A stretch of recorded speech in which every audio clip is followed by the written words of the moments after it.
Hello everyone, and welcome to episode 2 of the One Stump Short Podcast. Apologies for the slight gap between episodes 1 and 2. A little bit of an incident involving my laptop and some Pepsi Max.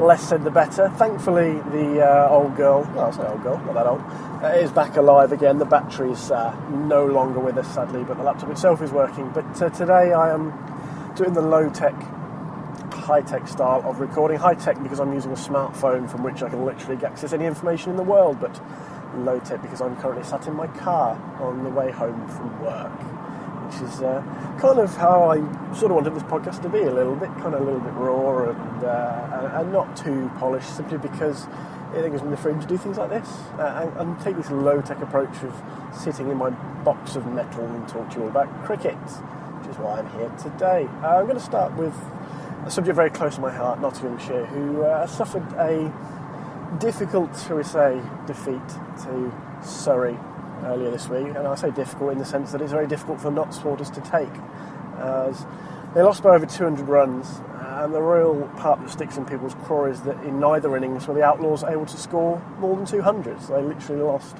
by more than they were able to muster in either innings. And it's a concern for a lot of people because this isn't the first time we've seen batting collapses from a Nottinghamshire lineup, which I think, on paper anyway, should be able to compete in all formats of the game. You know, we've got some good one-day players, we've got some good bowlers, some good batsmen, some good sort of bits and pieces type cricketers, to coin an old phrase from the 1990s, and it's just generally disappointing to see them collapse like that. The Oval of all places, which is traditionally a little bit more batsman friendly than it is bowler friendly, even though the team down there have the Curran brothers. Obviously Dernbach's injured as well, and Matt Footick's just sort of easing his way back in and as well. But you know, it's traditionally been a batsman's wicket, and to go down like that, to score less than 200 in each innings against a team who up until that point hadn't won a game.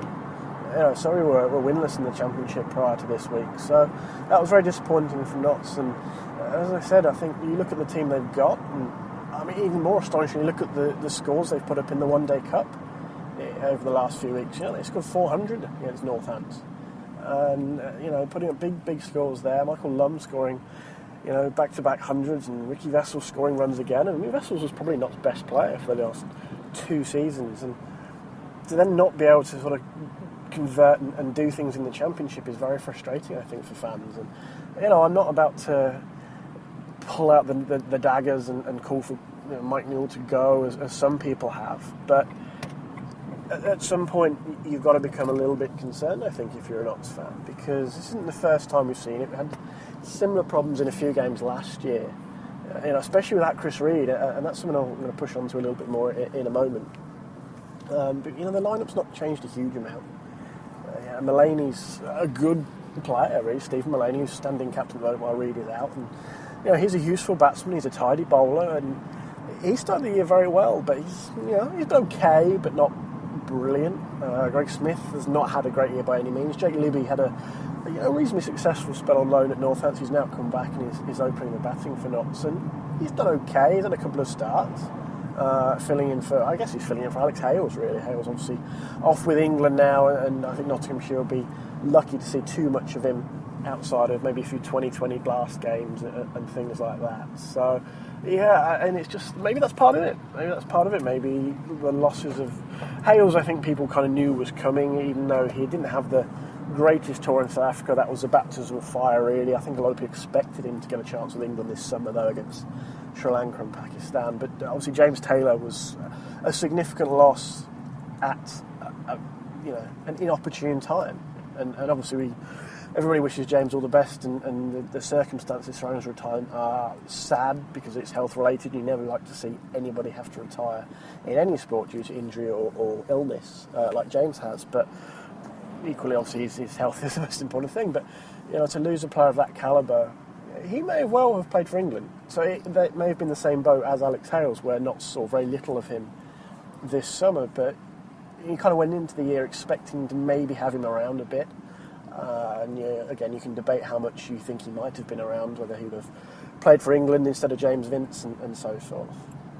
But that was a loss. Brendan Taylor has not been as good for the last sort of dating back to maybe the end of last season and early this, he hadn't played as well as he had when he first started with Notts. He had some good scores early on in his career at Trent Bridge, but sort of tailed off a bit. And he didn't have the best start to this year. He had a half century in the week, and hopefully that's a corner turn for him, because Notts really need him to step up. I think they need Lum to step up in the Championship as well as the One Day Cup. Samit Patel's had a pretty decent year all in all, but it's another guy that in those sort of situations you need. And as I said, they just seem to miss Chris Reed really, really badly. And it was the same last year. Reed missed a couple of games, and they didn't do very well. And he came back, and the ship sort of righted itself. And Pete Moore's obviously been there as well, and that was a turning point, I think, for the club as much as anything. But yeah, frustration, I think, but just because Notts seem to, on paper, have that strong team, a lot of options. I think they have a bowling attack which is capable of taking 20 wickets. In a Championship game, that's vital. You've got to be able to take 20 wickets, and in one-day competitions, you've got to be able to not only take wickets, but bowl economically. And I think Harry Gurney's been one of the strongest bowlers on the circuit so far this season. That's great for him, because he's an honest trier, as some people say. But he's a talented guy. That's to Notts' benefit. I mean, Jake Ball hasn't got the chance to go off with England just yet. He was in the squad obviously earlier in the summer, but didn't get a chance. And obviously he'll be working hard to muscle his way back into the England setup. Whether he gets that chance with Chris Wokes playing so well, it remains to be seen. But he's in that mix, and while he's around at Trent Bridge, obviously that's to Notts' benefit. And guys like Luke Wood in the system as well. He's had a little bit of injury trouble at the start of this year, but he's around. Young spinner Matt Carter. Obviously Jackson Bird was there, but he's now departed, and that's something just to come to in a second. And Brett Hutton as well, and Fletcher, and it's a good bowling attack, is what I'm saying. And Patel's a decent county spinner, and the same as Matt Carter, and Imran Tahir it will be with the club. I think it's from next week, or maybe even as early as this weekend. He'll be around, and he's around for the rest of the summer, which is, I'm happy to have Imran Tahir in the Notts lineup. He's a quality spin bowler and has been very effective in county cricket for a number of years, and pretty much everywhere he's gone, in all formats of the game. But kind of like Jackson Bird signing, and to a lesser extent Dan Christian, because I think Christian was brought in as a one-day specialist who happens to have done reasonably well for them in longer formats. He's not a bad player by any means. You probably would be your first choice overseas player, but he's a guy who's around, and this is an important thing. He's around all year, so you get consistency, you get to know what he is, and he's a big hitting guy. And in a run chase or in a pinch, you can come in and chip him with a sort of 50, 60, 70 yard, maybe more on a good day. I'm not going to sort of decry that kind of effort, but equally they've leaned towards two bowlers in Jackson Bird and Tahir, and I just wonder if that was the right choice. I can understand maybe their concerns going into the new season, back in sort of January, February, when they were looking at the sort of team they wanted to assemble, because again, you need to be able to take 20 wickets to win games. And you could, understand if Notts management, Mike Newell especially, were unsure whether guys like Brett Hutton and Luke Wood could recreate the form of last season. They were new kids on the block and had some success and all that sort of stuff. But as guys have more success, opposing players become more familiar with them and start to get used to their kind of style of bowling, maybe their variation, and start to be able to pick certain balls just because they see them so often. You start to know what to look for. It's the same in any sport. If you play against somebody enough, you start to pick up on what their tells are, to use a poker term. But so I can understand maybe why Notts wanted to bring in someone like Bird to prop up that young bowling unit, and obviously they were happy to let Luke Fletcher go out on loan, sort of part of that earlier in the year. But I just, again, it's the batting which people are questioning once again, and even though they've put up those big scores in the One Day Cup, it's kind of all for naught if they can't do it maybe when it matters. And I hate to use the R word, but if they can't do it in the Championship, relegation is a worry, especially with the changes in the Championship coming, the 10-8 split.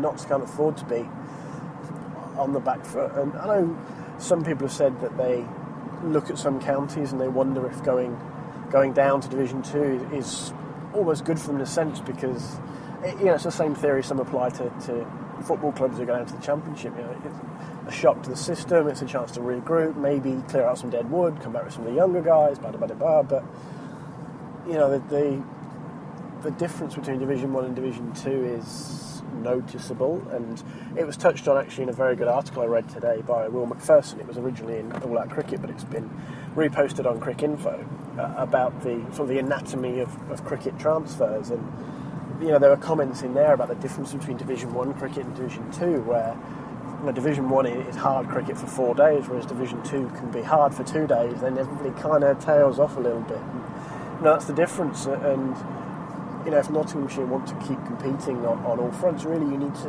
Well, no, I mean, that's an unfair comment. I was going to say you need to be part of that, but you know, that's probably unfair on reflection. You know, that was, you look at teams like Gloucestershire and Kent even, and you know, Somerset, well, not Somerset are a bad example. Gloucestershire are probably the best example here right now, just because you know they're a Division 2 team who look a real threat in one-day cricket right now. You know, they've got a decent batting lineup, some decent bowlers, some savvy bowlers.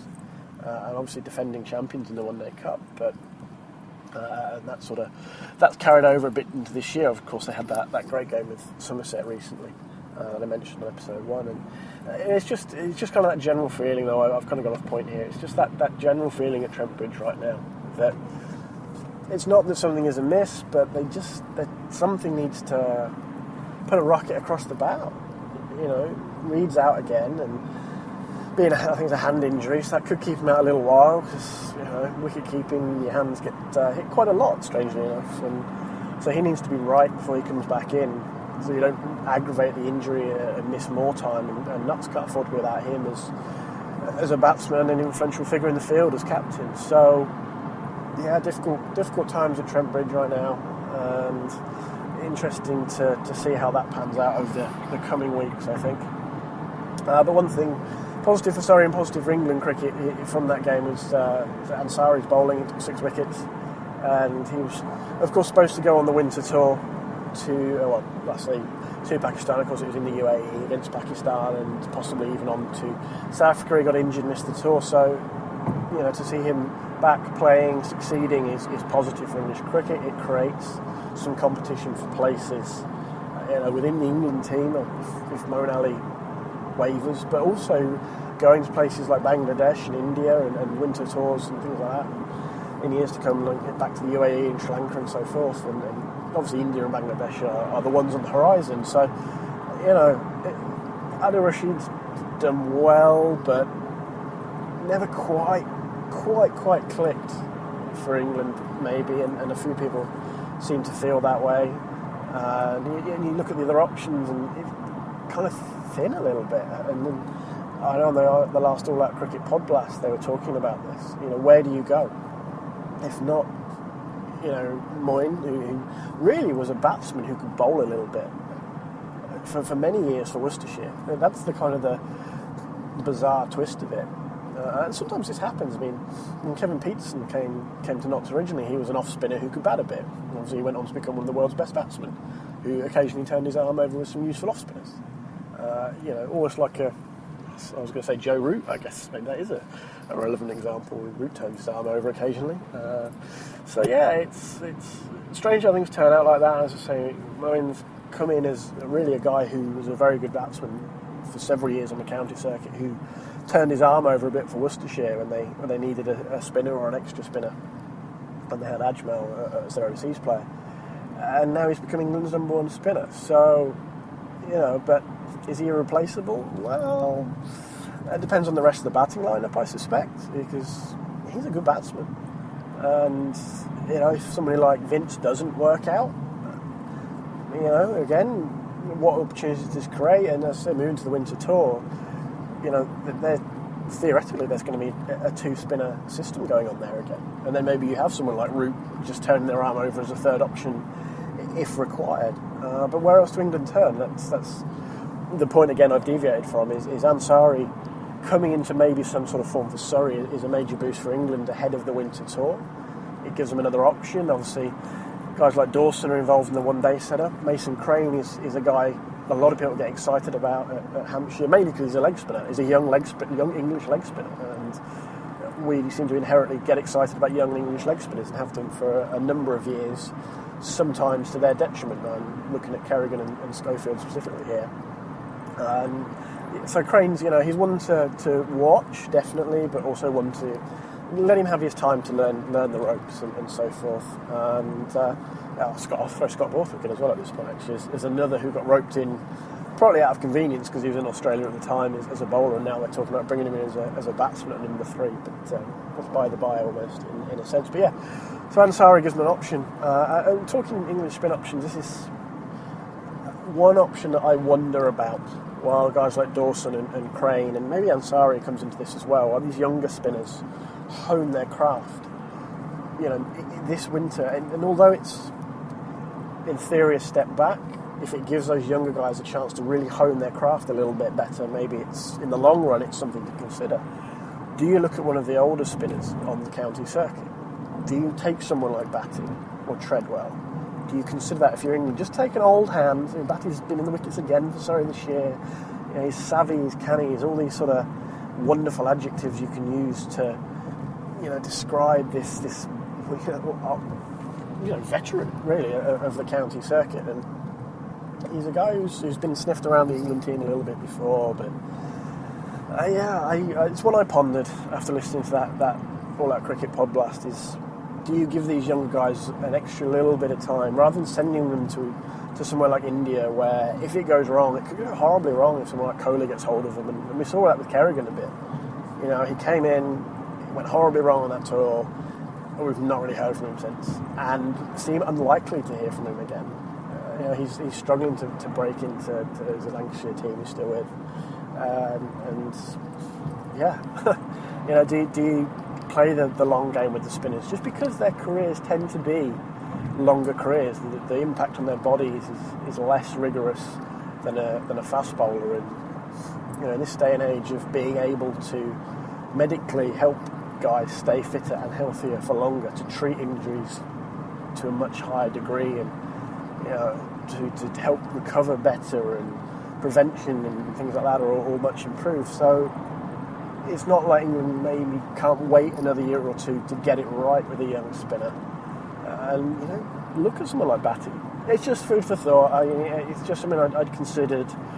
As I say, while the team on the pod blast were talking about England's spin options moving forward into the winter tour, and I don't want to say the lack thereof, but it's something that England have kind of ummed and struggled with a little bit for a long time, and they kind of got lucky for a little bit that Swan and Panesar were both where they were in their careers at a given time, but then of course Swan went, and Monty lost his way, and they were in trouble. They were in a hole again, hence Moeen coming in. But it's always an interesting debate talking about English spinners, partly because it's very difficult for them to get a chance early in the season when the weather doesn't really suit, the pitches aren't really that dry and spin friendly. So interesting debate to be had there, I think, as we move forward through the series with Pakistan and onto the winter tours this year. So, but talking of England teams, the women's team, the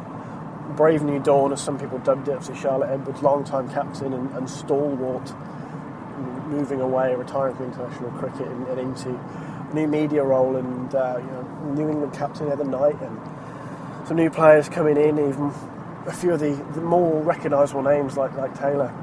They're taking time out for their own reasons and so forth, but it's created some opportunities, and a great win against the Pakistani women's team earlier this week, and put up a big score, and it's really positive news. Some maiden hundreds and half centuries and great batting, and real domination of the game, and a big win in the end, and that's what you want if you've got this big new regime going on, and all the press that's gone with it, and the hype, and you want to get a couple of good wins under your belt. And I know people have been quick to kind of temper it a little bit, because although the Pakistanis are better than some people give them credit for, they're ranked 7th in the world, so it sort of falls into a sort of strange grey area where they're better than people give them credit for, but there's still stiffer tests out there for this sort of, call it new look England women's team. But all in all, that's a positive start for this new regime, and it's really pleasing that so many people have kind of got behind it, and there's been some coverage of it, and it's given out some positive headlines, because with the Super League, Women's Super League starting soon, that kind of publicity is really excellent for the women's game. So that was, just want to touch on that and add my thumbs up to that conversation. The England men's team faring less well, I guess, is the word. They tie against Sri Lanka in the first one day, courtesy of a Liam Plunkett 6 off the last ball of the game. And yeah, there were some concerns there again, I think, with the batting. I mean, Captain Morgan's under a little bit of pressure because he's not played so well lately, and he's not played a first-class game for a long time. Does he just need some time in the middle a bit, and you sort of then start to question, is it better to let him go back to Middlesex and play and try and get some time out there? But equally, this is a guy who's sort of professed, or hinted at a kind of a lack of interest in playing the county championship, playing that longer format. And last time I saw him in the county championship, he was woeful. It was almost bizarre that he was even an international player. But yeah, interesting to see how that goes. He's a quality player when he's on form. In the one-day game, there's no questioning that talent is there, and it's the whole class is permanent, form is temporary sort of thing. But if they don't have a good series moving, sort of forward towards Champions trophies, which might be scrapped apparently, and so forth, you can't have passengers in those games. And again, do you let him rest for a couple of games, give him put him out for a run out with Middlesex and see how it goes, and just let him get some confidence back maybe. But that's one of those questions, and of course if England win the next couple of games, winning kind of tends to paper over all ills, and nobody will be talking about it again. But yeah, a tie and a difficult, shall we say, situation with the batter before Chris Wokes stepped in with that 90 odd, cementing his place in the team, or looking to cement his place in the team, should I say, when Ben Stokes is fully fit again. He's going to play for Newcastle Cricket Club as part of his recovery procedure in the next few days. So he'll be back in the mix soon as well. But yeah, interesting to see how that goes for England. So the Champions Trophy next year is the next big one, and possibly the last Champions Trophy. There was Tim Wigmore reporting that in I want to say the Times. Maybe wrong on the newspaper, but that was quite a big scoop there. And interesting to see if it is. It was a competition I always kind of looked at with a little bit of indifference, because I don't see the point of it. And with the proposed one-day league coming up, or one-day championship, whatever the ICC are calling it, it's sort of redundant, I think, as a competition. And so yeah, talking about scrapping that, next year's one in England could be the last. I don't know if too many people will weep over that if it does disappear, obviously, with the World Cup and this new one-day sort of league championship table job it coming. But then it will be, I suppose, surpass, replace, whatever you want to call it. So yeah, that was some interesting little bit of news, not necessarily surprising news for a lot of people. And as I say, I can't see many people weeping over that particular one. So also a bit of news coming out today. England will play Ireland in 2 one-day internationals. I think it's next summer. Bristol and Lords will host the games in it, and it's long overdue, really. They've played Ireland before. As some people put it, ordained to play Ireland in games. And Irish cricket's come a long way, and this is a long overdue step for them, really. And a lot of people would like to see them playing Test cricket. Whether that pans out, we'll wait and see. I guess it goes hand in hand with the proposed 2 Division Test Championship. But yeah, the Irish team will be here, and a great opportunity for them to showcase themselves in front of fans in England, in Bristol, and at the home of cricket, which, as I say, is a long overdue change. And congratulations to everybody at the Irish Cricket Board. So that about wraps it up, I think, for this show. I hope you've enjoyed it. As always, you can get in touch via Twitter at RonMcGregor35, or you can email onestumpshort@gmail.com. You can find the blog at onestumpshort.wordpress.com. And hopefully soon enough we'll also have the podcast on iTunes, so you'll be able to subscribe on there. But again, hope you enjoyed the show. If you've got any feedback, always welcome. Love to hear from people, love to talk cricket and so forth with all the other cricket fans out there, and listeners and fans and writers, and wherever you are in the world, please get in touch. And if you want to call me out on anything, go ahead. I'm not afraid to discuss. And if there's opinions expressed to back them up and so forth. But anyway, I'll let you all get away. Thank you very much for tuning in, and I'll speak to you all again very soon.